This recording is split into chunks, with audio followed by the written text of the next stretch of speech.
It's the show that you asked for. It's Keeping It Real Sports. And I'm your boy. I'm the real sports guy. He is the Sandman. Talk to me, Sandman.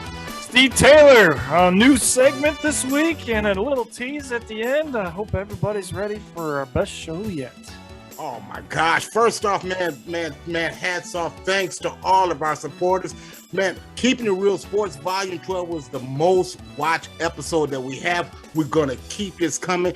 Every Saturday, a new episode will drop. So make sure that you like, you subscribe, hit that button down there, all of that good stuff.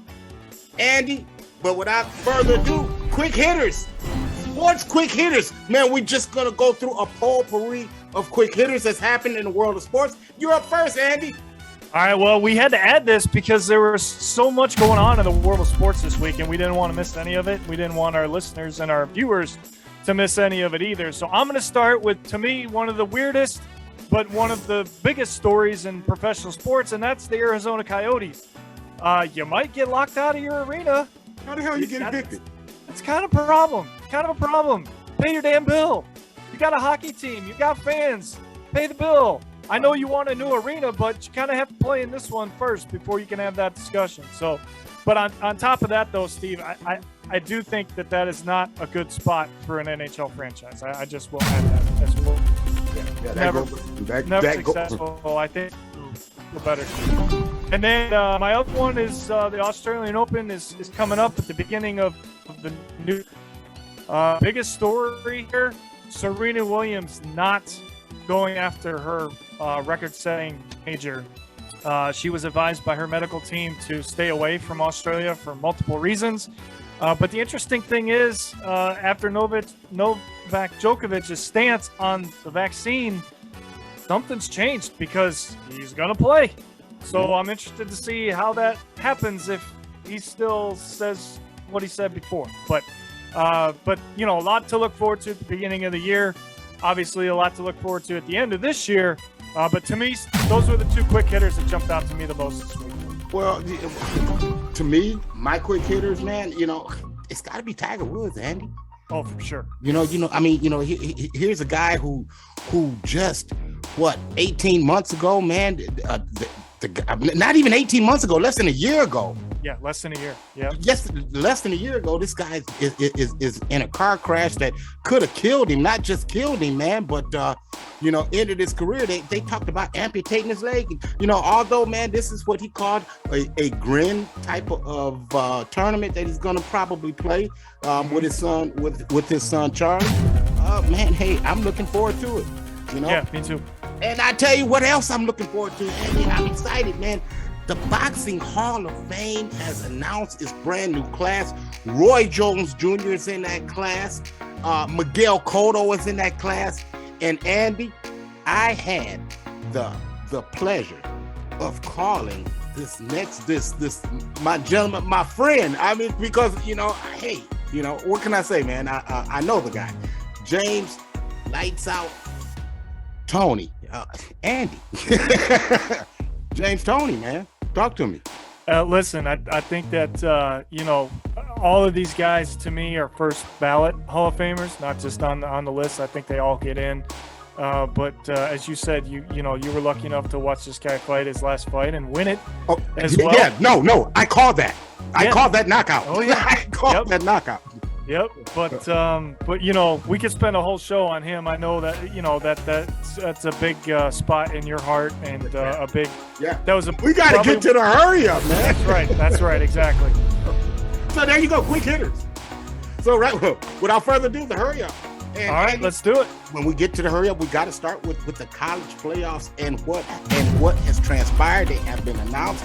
We have the New Year's Six bowl games, starting with the Peach Bowl, where number 10 Michigan State plays Pittsburgh. We'll talk about these games as they get closer, and we'll break them down. The Fiesta Bowl features Notre Dame against Oklahoma State. The Rose Bowl has the Buckeyes against Utah. The Sugar Bowl has Ole Miss and Baylor, and then the Big Four, Andy. We're talking about Alabama and Cincinnati and Michigan and Georgia. Man, give me your thoughts on how this thing all shook out. Well, I think the committee got it right. I want to start there first, as far as who got in. Every team that got in won their conference, except Georgia, because they lost to Alabama in the SEC championship. But Georgia did enough throughout the regular season, Steve, to prove that they were one of the top 4 teams. And isn't it ironic that the final score of the SEC championship was the exact same score as last year? Did you know that? 41-24, same score, same result. Alabama wins again. I called it. I'm just gonna say it. I called it. I took Alabama. Andy, for me, I should have. I let you. You are a great lawyer, brother, because you talked me off of that soapbox, Andy. You talked me off of that soapbox. I was a guy that 4 weeks ago said, "Hey, look, Alabama is going to drop the house on Georgia." You remember I said that, Andy? You did say that. And I said that. But I started listening to you, Andy, and I can't complain because, your record speaks for itself. But, man, up to that point, I had a convincing argument, But I kind of, the student became the master, right? Because, you started showing me what to look for and, a couple of years ago, telling me how to pick these games, and we'll see here. I mean, you just knew Alabama was overlooking Auburn. I mean, I told you that last week, and you could see firsthand. No. Based on what you heard was Alabama saying, "Look, y'all must have forgot who we were, man." Yep. This thing here, man. Oh man, it was. My hat's Steve, off. the thing that I was most impressed with, everybody talked about Georgia's defense going into that game, but Alabama's defense was very impressive in that SEC championship. And I think that, unfortunately, in my opinion, we're going to probably see a rematch of that game in the national championship. Yeah, I can't. Look, man, brother, I can't say you're wrong. I can't say you're wrong.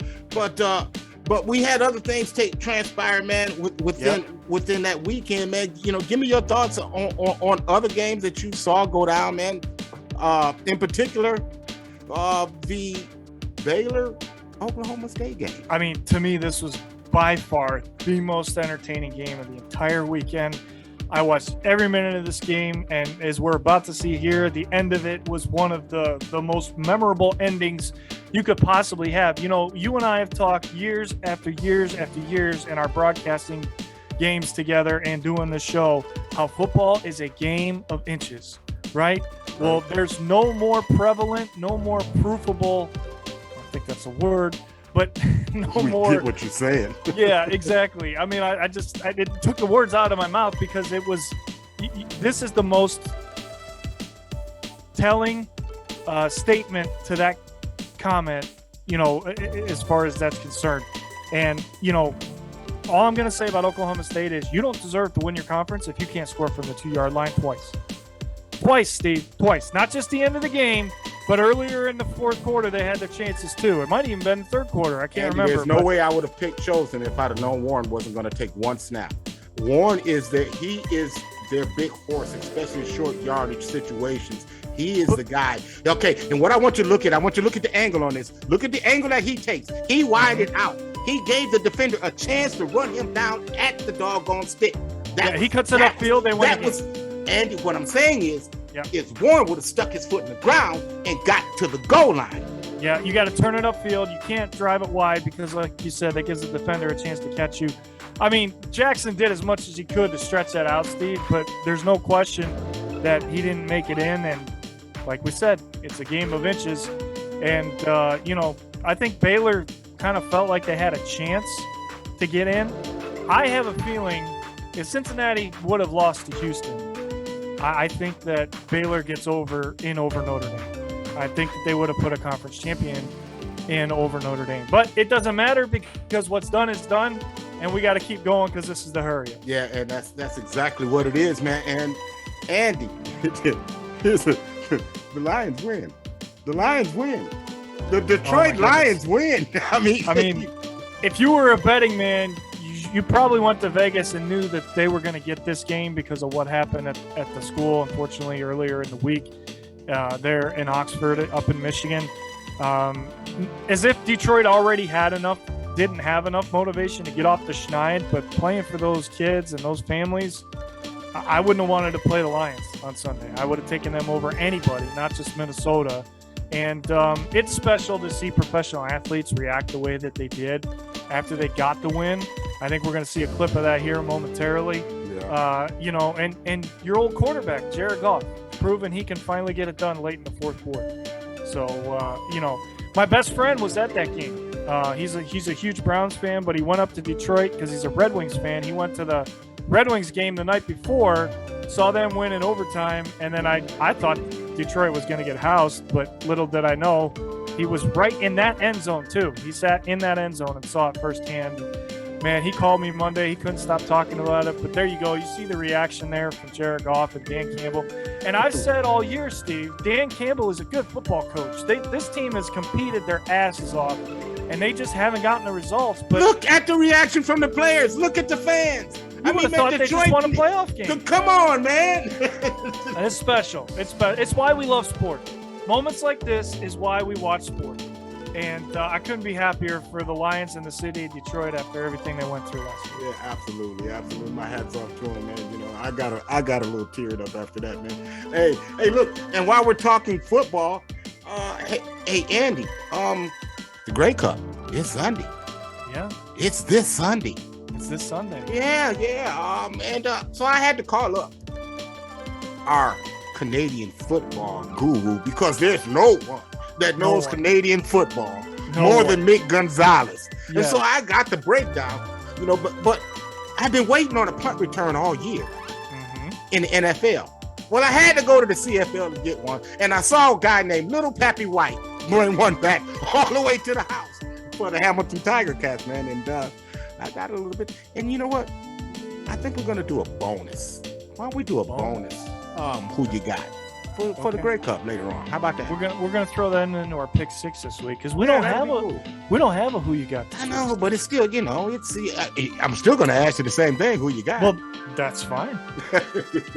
But I'm just making sure everybody knows that I won. Hey, look, before we close that title is over, my friend. I sealed the deal last weekend. Hey, look, I'm gonna let you talk that up now, but the NFL segment is coming. Let me just remind you of that. You're gonna take. I'm not even. Listen, I'm conceding victory now because I'm so far behind, and we'll get to specifics when we get there. Oh my goodness, we got more to get to. Hey, look here, before we wrap up the hurry up, Andy. Yeah. I got a little hit. Heisman finalists have been announced, man. The four that are going to be there. It's going to be Bryce Young, C.J. Stroud, Aidan Hutchinson from Michigan, a defensive end, and then Kenny Pickett. First off, give me numbers on all of these guys, man. All right. Well, I mean, I think you and I agree on this. Bryce Young is going to win the Heisman Trophy, and here's why. 4,322 yards, a school record, 43 touchdowns, only 4 interceptions, Steve. And he's a conference champion. So I think that's going to seal it for him. C.J. Stroud, I mean, I think if Ohio State wins against Michigan, then it wouldn't be, an open and shut case for Bryce Young because these numbers were right there with him. 3,862 yards, 38 touchdowns, only 5 interceptions, and he's a freshman. Yeah, he leads the leads the FBS in total QBR. But Bryce Young's also a freshman. So hats off to that class. My goodness. Kenny Pickett, I mean, you break Dan Marino's record, you're going to go to New York, right? You're going to go to New York. Thank you. 4,319 yards, and then the school record, 42 touchdowns in a season. That broke Dan Marino's 41, and only 7 interceptions. And then Aidan Hutchinson brought it on at the end of the year. He's the reason Michigan won the Big Ten. 58 tackles, 14 sacks, second in the country in that stat. 2 forced fumbles, and again, led them to their first ever Big Ten title. I think that had a lot to do with it, although a lot of people are saying Brian Robertson should be there with his teammate in New York. If you're going to put a defensive player there, he had 15 sacks, which was one more than Hutchinson, but I think the eyeball test, Andy. The eyeball test. Yeah, kid passes the eyeball test, man. That did have a lot to do. Yep. And in your opinion, Hutchinson's going to go number 1 because Detroit's going to have. He's going number 1. He's going number 1. Boy, and that'd be a hell of a story. Unless Detroit quit winning games, because Detroit could win again this week, man. Hey, you got a point there. It's not a lock they're going to be number one. And if they're not number one, I don't think he goes number one. He only goes number one if Detroit. But they'll take him wherever they land. I mean, in the top three, they will definitely take him. Yeah, for sure. I think they used to bring 5 to New York, didn't they? And then a couple years ago, they cut it down to 4. Well, it depends on the year. Yeah, there's no question. I've seen them have as many as less as 3. I still think Kenneth Walker should have at least gotten an invite, Steve. I'm not saying, he's not in the category of winning because of what happened against Ohio State. How many yards did he get that day? Yeah, well, like I said, because of what he did against Ohio State. And that's why his ass is at home. But I just felt like you shouldn't punish him for one game. He had a hell of a season. He was the best running back in America. He should be in New York. But they only want 4 there, and those are the 4. And Bryce Young's going to hold the trophy on tonight. Look, man, truth be told, Aidan Hutchinson ain't there if he don't get it done against Ohio State. See, Correct. It matters what you do against Ohio State. He had three of his 14 sacks. There you go, man. Yeah. So here we go, Andy. That's the hurry up. Hurry up's over. Hurry up is over. That gets us to our college hoops. We get to unveil our top 10. Man, I'm excited about this. You ready to rock? I am, but before that, we talked about it earlier. I got to have my moment of glory, okay? We got to close it out with the final records on our who you got picked on our college picks. So last week I was 3-2. I finished the season 25-14. Last week you were 2-3.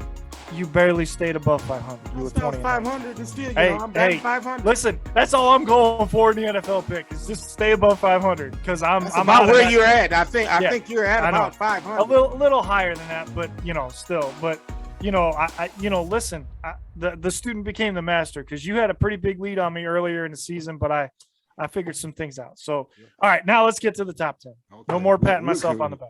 Okay, yeah, and that was and folks. It doesn't happen a lot, Steve, so I got to take it when I can get it. That was our Andy moment.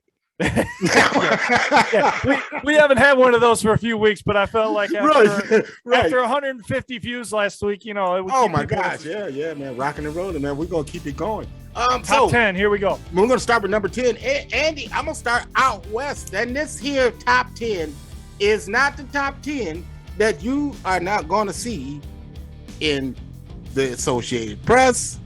This is not the top 10 that you're going to see in the coaches poll. This is the top 10 that I'm giving you from the Ball Dome Index, my BDI, okay? I like that BDI. So, all right. So, give it to me. I complicated these on the BDI, and number 10 this week, the Arizona Wildcats. Coming in at 7-0. Yeah, they're playing really good basketball. They're very well coached.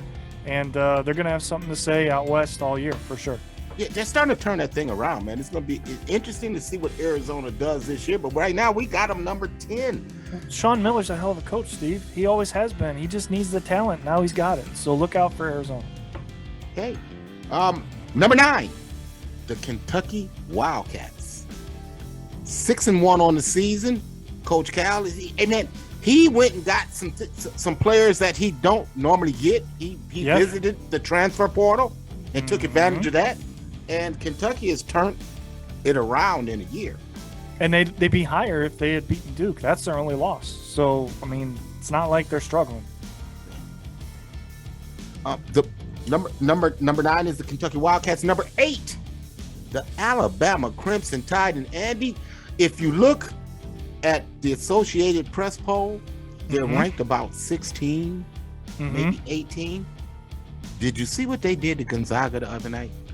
Yeah, Steve, and if you're an Alabama fan, I mean, you got a lot to look forward to once football's over. After you win a national championship, you've got a chance to win another one potentially. I mean, think about it. It's going to depend on if they can keep the consistency, right? But then it's also going to depend on the draw in the NCAA tournament, because I think that ultimately determines the Final Four this year. There's so many teams that are right there, and even as far as talent and ability, that the draw is going to make the difference, I think, as far as the Final Four. But we don't want to get too far. Yeah. Alabama coming in at 7-1 on the season. They got some help via the transfer portal from major contributors. Alabama, man, is a team that, as this season goes on, very athletic, watch out for the Crimson Tide, man. I got a lot of respect for them. I got them rated number 8. And Steve, the SEC is the real deal in college basketball. They have 9 teams in the top 25. You better know it. Yeah.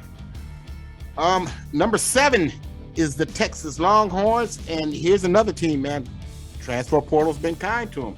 You know, they're 6-1 coming in. They're trending upwards, man. I like everything about Texas. Yeah, I mean, Texas has always had a good basketball program. Shaka Smart to me was a great hire. And I think that he's finally getting the pieces that we're missing. You know, a lot of these guys that we've talked about, Steve, they're great coaches. They just haven't gotten the talent, right? Well, now we're going to see everybody get the talent because of the transfer portal. So we'll see coaches coaching better than they ever have before. Yeah, and because you're getting a chance to get guys that usually go to schools like Duke. Yeah. And you might not fit in, you know, right. And then you go somewhere else and, do you want to sit on the bench, for 3 years at Duke, or do you want to go start at Texas and have a chance to win a conference championship, potentially play for a national title? So Kansas, they're Texas, excuse me, number 7. Yes. I had them 6-1 coming in. Number 6 is Kansas, another one of those programs, a blue blood, and you get what you get out of them, man. I mean, them dudes, they don't rebuild, they reload. Yeah, exactly. And I think you actually have them higher than where they're at in the AP, and I understand why. I mean, they're a really good basketball team. Have you seen them? The eyeball test. Yep. Number 5, man, the AP poll and the coaches poll has the Villanova Wildcats up higher. To me, I have them at number 5, and I think that's a good place for them, because of the size. When they get in there with the bigger teams, they don't have the size to bang, although they are very experienced. They bring back an experienced group. A very experienced group. And then that coach, man, Jay Wright, he can coach with the best of them, man. One of the best in the country, without question. I'm actually surprised he hasn't gotten an NBA offer, to be honest. Well, he has. He loves what he's doing. Yeah, and you can't blame him. All he ever wanted was a national title at Villanova. He got one of those, so now two of those. 2. Okay, see, there you go. Yeah.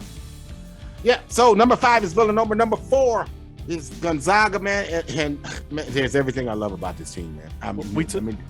We talked about Holmgren last week, right? And now I think Timmy is deserves the attention as well. And rightfully so. You keep saying Timmy, but you have to look at this team. As much as I love Holmgren, yeah, that Strasner kid is very special. He's probably the best player on the damn team. Yeah, and we're not even talking about him, which should tell you about the depth of that team and how Mark Few, now to me, he is the best coach in college basketball. And that does include Coach K. I want to clarify that. Well, I'm going there, and I'll say it. And he just hasn't won a national title. Speaking of Coach K, his team, his Duke Blue Devils, are number 3. They come in at 7-1 on the season. With Duke. Who was that lost to? Yeah, it was from the Buckeyes of Ohio State. Oh yeah, these guys right here. Yeah, okay. Just making sure everybody knew that. Number 2, the Baylor Bears, and man, their basketball team is just as good. Remember, by the way, who the defending national champions are?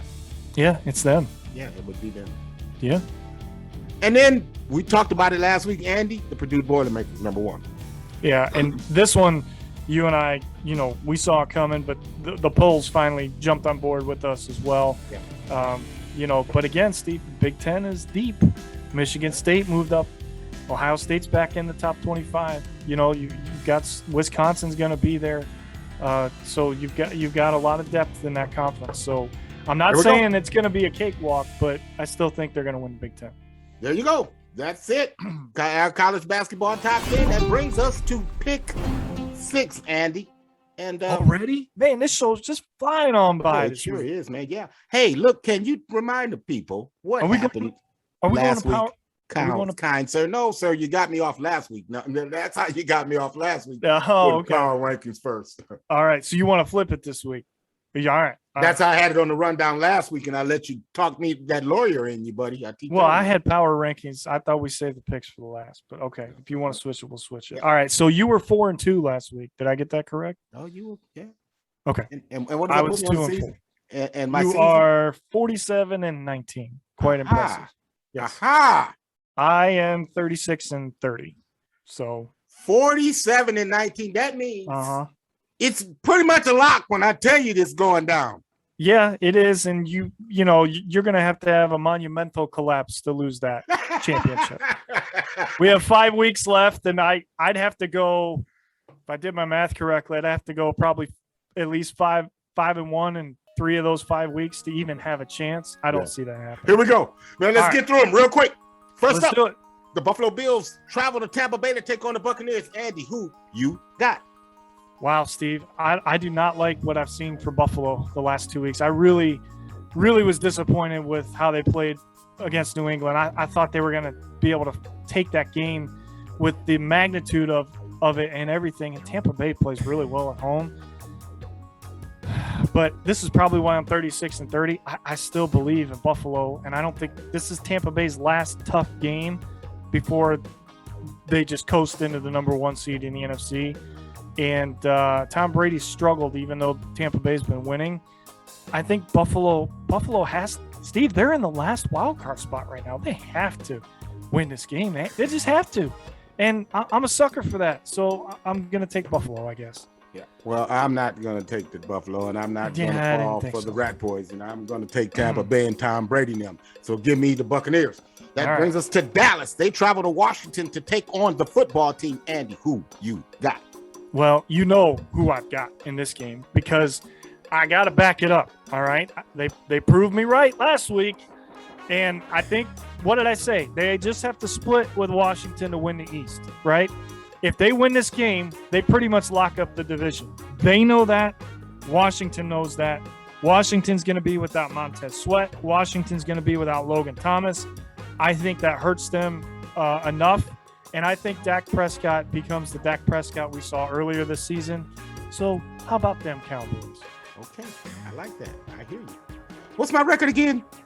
Yeah, on the season? That's fine. Okay. Now, here's what I want to tell you about the Washington football team. Logan Thomas has been in and out of the lineup all year. In and out the lineup. Montez Sweat, he's missed the last 4 games. When is that run starting? The last 4 games. Do you know what the Washington football team did? They played more cat coverage the first 10 weeks of the season. When they started their run, that's when they started to play zone and more cover 2. That's what they're playing. They're going to make you beat them now. They're not making mistakes. You see, Taylor Heineke is dealing and wheeling. Give me the Washington football team once again. Taylor Heineke, 7 touchdowns and 2 interceptions in that 4-game winning streak. Quite impressive. Yeah. That brings us to Cincinnati, where they play host to the San Francisco 49ers. Andy, who you got? I just can't see Cincinnati laying 2 eggs at home 2 weeks in a row, Steve. And San Francisco's coming off a bad loss, even though you and I called it because we knew that they would struggle playing in Seattle. The Bengals need this game to stay alive in the division and stay alive in the playoffs. I feel like I'm saying that every week, but I just feel like they know that they should have played better against the Chargers. I think they match up better with San Francisco. And I think Deebo Samuel might be out 1 more game. So I'm going to take Cincinnati at home. Andy, you have to understand the trends, especially when you're betting NFL games. And I told you about a disturbing trend that I had with the Cincinnati Bengals after a big victory. Okay. Mm-hmm. Well, they've just suffered a demoralizing loss. They've had great bounce back all year long. They're going to bounce back again this week. They'll get it done, defend the home field. Give me the Cincinnati Bengals. Oh, I feel so good about that pick now.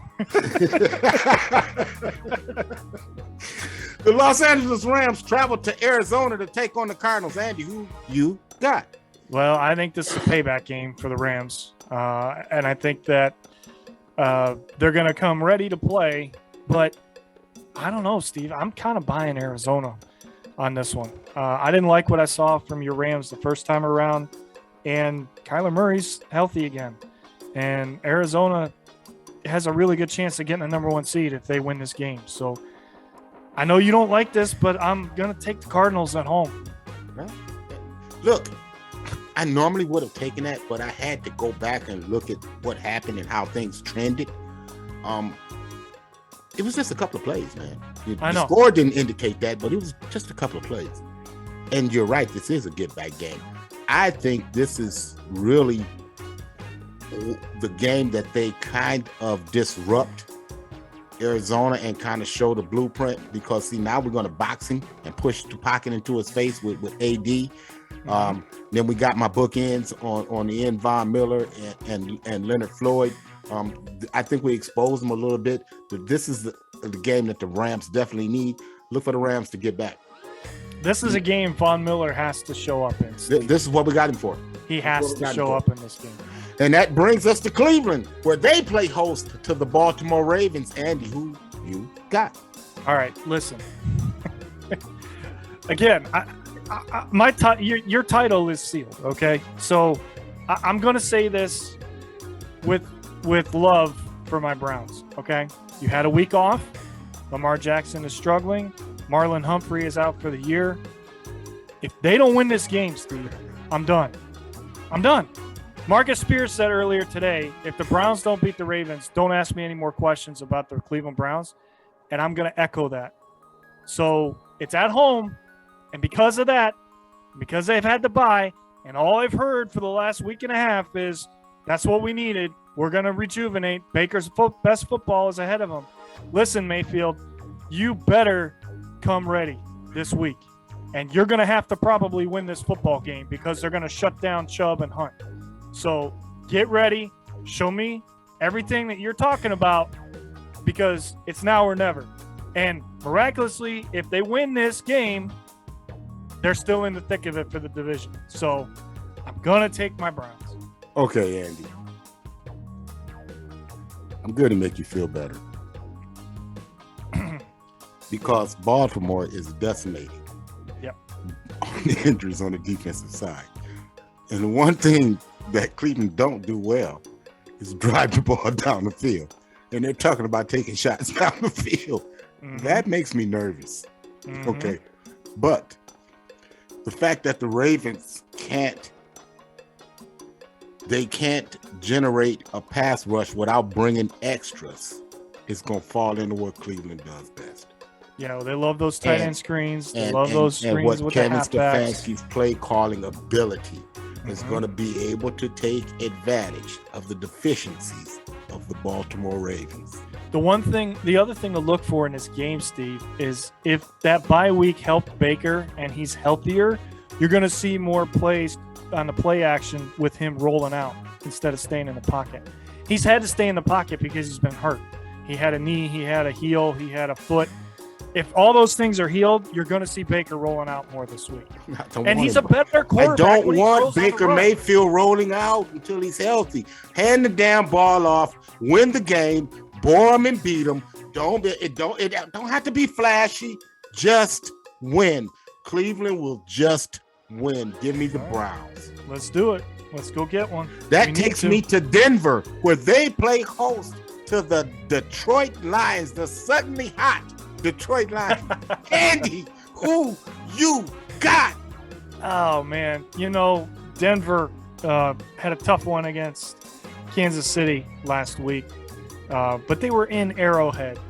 I know you're feeling the Lions vibes, right? I get all that, but Denver's too good of a football team to allow Detroit to come in there and beat them, even though Detroit has a lot of momentum and Jared Goff seems to be playing better each week. I just think that, you know, Denver's defense is going to be the difference in this game because their defense kept Mahomes in check for the most part. They only scored 22 points last week. Again, in Arrowhead. I think that Detroit's going to struggle at Mile High, so I'm going to take the Broncos. Andy, Detroit has played. I saw them play the Rams well. I mean, they should have won that game. They should have won that game. Well, they were 8 points down, so it would have had to have been a miracle. But they played well. Mm-hmm. I saw them play well against the Baltimore Ravens and lose that by an NFL record 66-yard field goal. Field goal, right. I saw them play well against the Minnesota Vikings and lose that one at the last second by a field goal. I saw them just beat the Minnesota Vikings after coming off of a tie of the Pittsburgh Steelers. They're not just laying down, man. No, they're not just laying down. And I'm buying into all of that. All of that Dan Campbell, everything, man, about him. Man, did you see how Jared Goff ran off and hugged that man? That was special. Man, I mean, they ain't done playing football. Give me the Lions. All right. And I ain't lying. And then I think we got a bonus. We have a bonus. Man, the CFL Grey Cup is Sunday. Winnipeg against Hamilton. Andy, who you got? Well, I didn't have the luxury of getting an inside look at the CFL like you did when you talked to Nick. Tell him I got to have a conversation with him about that. But regardless, all I've heard all year is the Winnipeg Blue Bombers are the Tampa Bay Buccaneers of the NFL last year. So I'm just going to ride that on, I'm already getting my ass kicked in this thing, so I'm just going to make a pick. So I'll take Winnipeg just because I like their logo. Why not? Okay, hey, look, you got to have a reason. Sure. My reason for my pick is because I like Little Pappy White. I like Little Pappy White. Give me the Hamilton Tiger Cats. And Mick says 30-27, Hamilton. All right. Thanks for watching, Mick. We love you, brother. Yeah, we love everybody. That we do, man. And that's why we always wish them peace and love, man. All the time. It's all good. All the time. Hey, man, that brings us to this week's NFL Power Rankings. And Andy, here we go. All right. Man, number 10, it was rough. I didn't know where to go, but so I went with the team that was the hottest at the time. And they've been in this spot before, but right now, the way that they're playing that, you really can't argue Indianapolis Colts at number 10. Yeah, I mean, they got a big one this week. There's no question about that. But, Tennessee's sweating a little bit, Steve. I still think they're going to hold on and win the division, but I told you. They're sweating. Closer in the mirror. Oh, yeah, for sure. But, Jonathan Taylor keeps doing what he's doing. I think he's going to win the MVP, even if the Colts don't get in the playoffs. So he's looking good. So they come in at number 10. Number 9, and this is funny, is the Baltimore Ravens, the old Colts. Your thoughts? They gave one away last week. Yeah. Pittsburgh should not have won that football game. Baltimore knows that. They've got another tough one, as we were talking about a few minutes ago this week. But even if they lose, Steve, they're still a top 10 team. They're going to stay in the top 10 the rest of the year, I think. It's just a matter of where they end up finishing. Yep, they are. And they are number 9 this week. Number 8 is the Tennessee Titans. 8-4, still near the top of the AFC, despite the fact that they look like they're falling apart. Once they figure this thing out, turn it back around, they're dangerous. Very. I'm telling you right now, and I know you agree with me on this, Derrick Henry doesn't get hurt.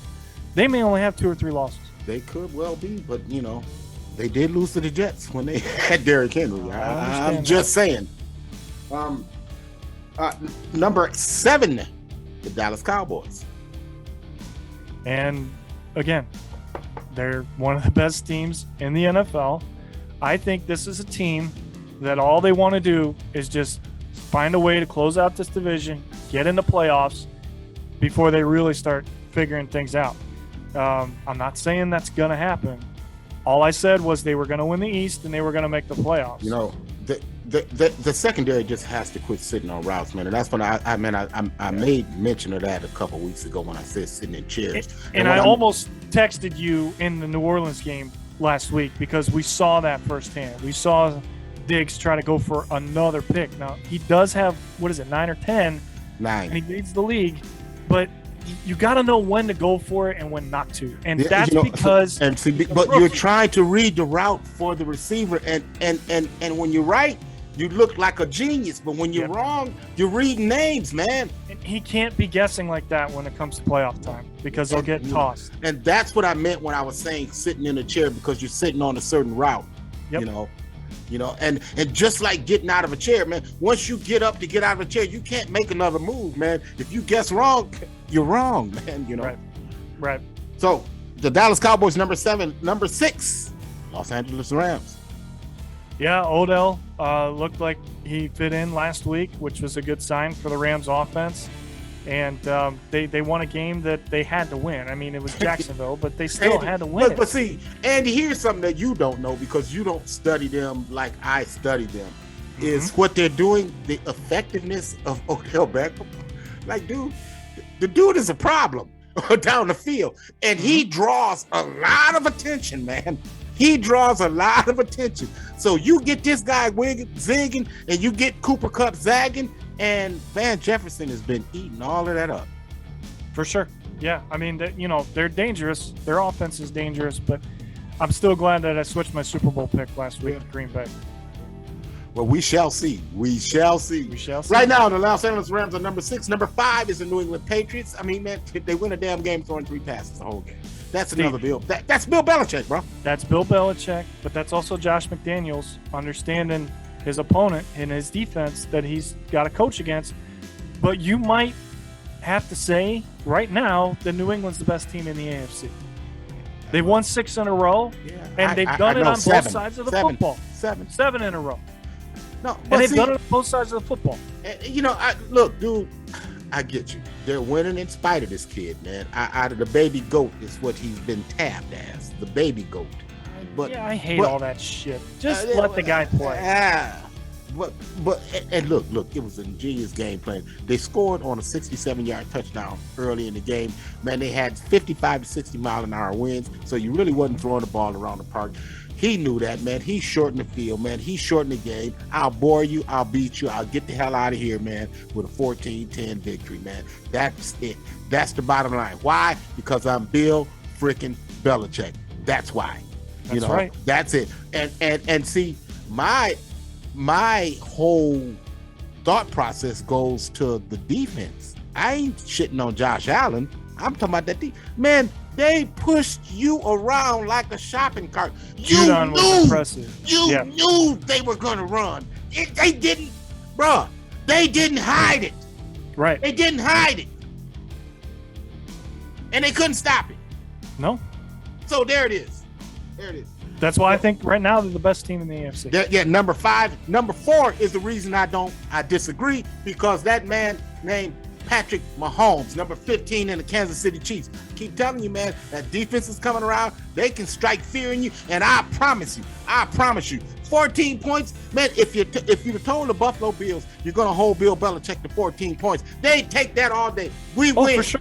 We win. Yeah. For sure. Okay. I bet you better pack more than 14 points playing Kansas City. Yeah. I mean, they have a better offense. There's no question about that. But I'm just saying, 7 in a row. That's the reason I've got that flip flop, because 7 in a row. So Kansas City is number 4. Number 3, the Tampa Bay Buccaneers and Tom Brady and them. Yeah, I mean, what else can you say? Yeah. They got a big test this week, but after that, they're going to cruise into the number 1 seed. We shall see. Because number 2 team in the Green Bay Packers, and that man with 2 A's in his name, has a lot to say about it. He'll have a lot to say about it, but I think they have a little bit of a tougher schedule than Tampa, and I think that's why ultimately Tampa will end up with the number 1. But hope I'm wrong, because I picked Green Bay to win the Super Bowl, and for me, in order for them to get there, they've got to get Lambeau on the home field side first. And number 1, once again, Arizona Cardinals. Pick them against the Rams. That should tell you everything you need to know about Arizona. I like that pick. And I tell you what, that's it, Andy. There's our pick 6. There's our power rankings, man. And without further ado, the floor is yours. All right, my sound off this week. We're going to go back to the NFL. Okay, now everybody probably thinks I'm going to come after the Browns because it's all or nothing this week, right? No, you're wrong. I'm done with that. Like I said earlier, they got one more chance to prove me wrong. Otherwise, I'm done talking about them, regardless of what happens on Sunday. My sound off this week is going to be assisted by my producer, Steve Taylor, because he's going to give me a video to show you why I'm sounding off on this nonsense. The NFL implemented a brand new rule about taunting before the season started. And everybody said, oh, it's the no fun league. And, oh, we're going to have more and more penalties. 14 teams haven't been called for a single taunting penalty.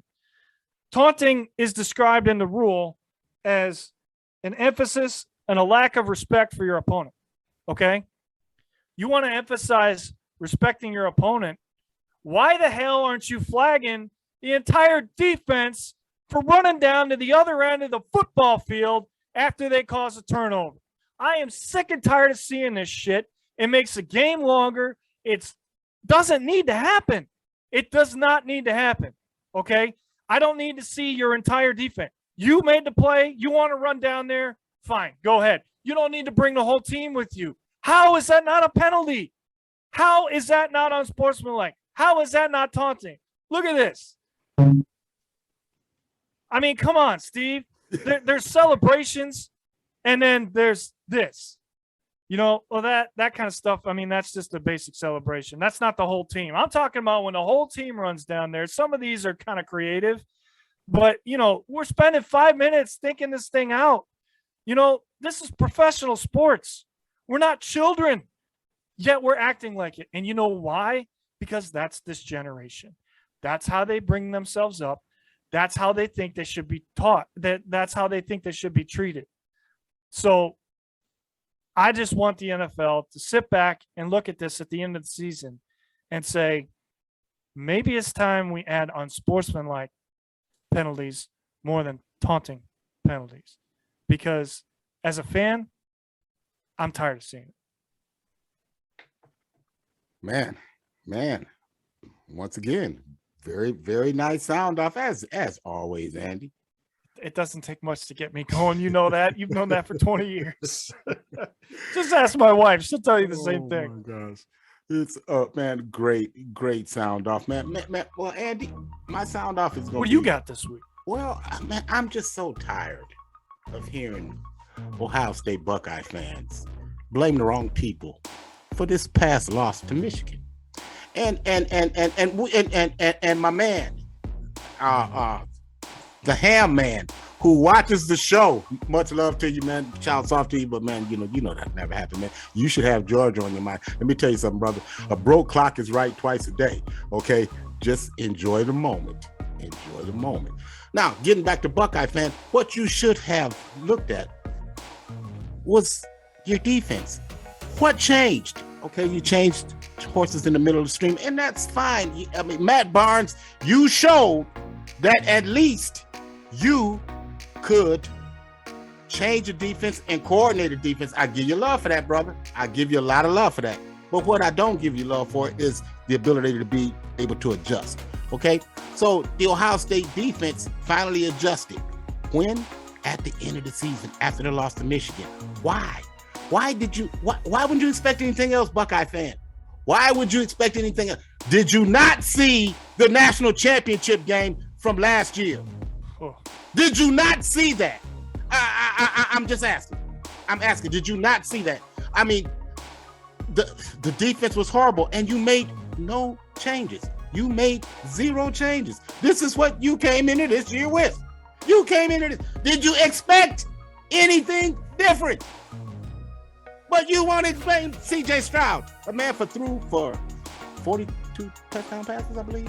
I think 38 touchdown passes against 5 interceptions.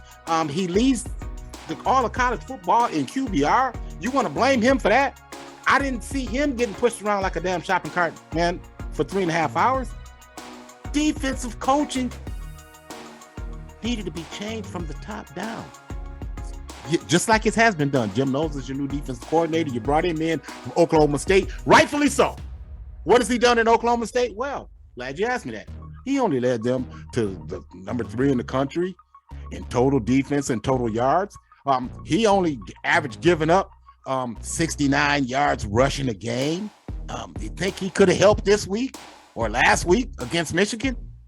I'm just saying, Buckeye fan, man, look at really what's going on, man. You know, quit listening and blaming people wrongly. You should have changed your defensive staff at the end of last year. We saw it in the national championship game.